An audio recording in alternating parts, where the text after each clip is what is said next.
Ciao a tutti e benvenuti a Hinckley, dove siamo ospiti di Triumph per vedere per la prima volta dal vivo la nuova Rocket 3 nelle versioni R e GT. L'iconica cruiser di Hinckley è nata nel 2004 in versione da 2300 cm3. Qui la cilindrata sale addirittura a 2005 per diventare ancora più potente e più muscolosa. Quasi 170 cavalli, ma soprattutto 221 mostruosi newton metri di coppia. Un valore che, unito a un peso non esattamente da silfide, ma comunque ridotto di 40 kg rispetto alla versione precedente, pensate ne ha persi ben 18 solo nel motore, determinano il rapporto coppia-peso più favorevole di tutto il panorama mondiale.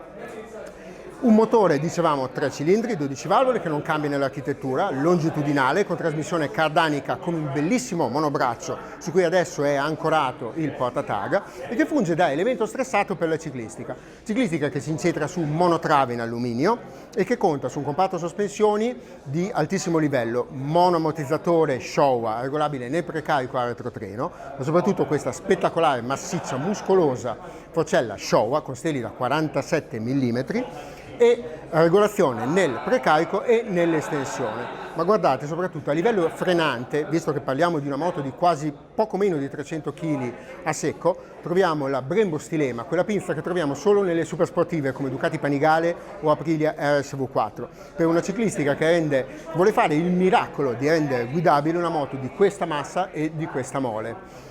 Dietro troviamo uno pneumatico 240 di sezione per 16 pollici, davanti troviamo un più tradizionale 17 pollici, anche se molto più largo del 120 a cui siamo abituati, dischi da 320 mm, ma soprattutto una dotazione elettronica che ci ricorda come 15 anni non siano passati invano. Se la prima Rocket era comunque molto sofisticata, qui si fa un balzo in avanti, un balzo quantistico. Sono passati 15 anni, quindi è arrivato il ride-by-wire, è arrivata la piattaforma inerziale e quindi la Rocket 3, oltre ad esprimere doti di accelerazione che ci immaginiamo spaventose, le proveremo, ve lo anticipiamo, attorno alla metà di novembre, quando finalmente potremo toccarla con mano.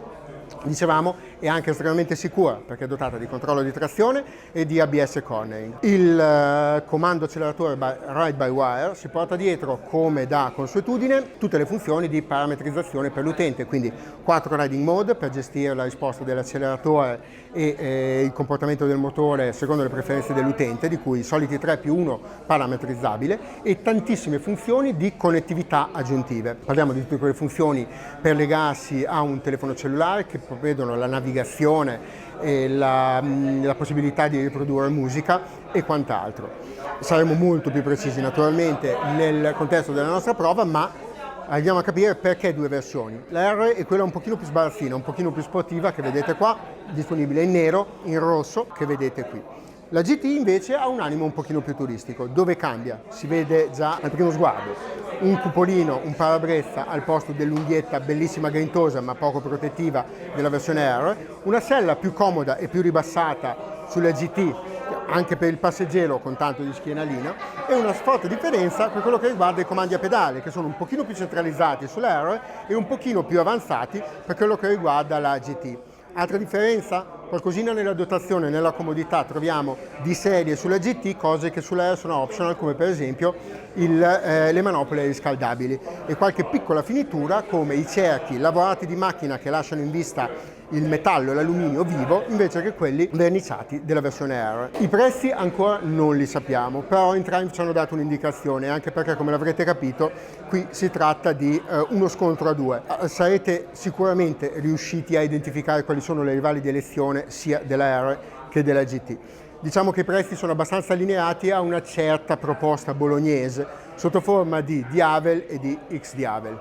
Per sapere qualcosa di più preciso dovremo aspettare ancora qualcosa, nella fattispecie, come abbiamo detto, la prova dei primi di novembre. Per averla bisogna aspettare i primi di marzo. Nel frattempo continuate a seguirci, così vi racconteremo come va. Un po' di pazienza e ci vediamo quest'autunno.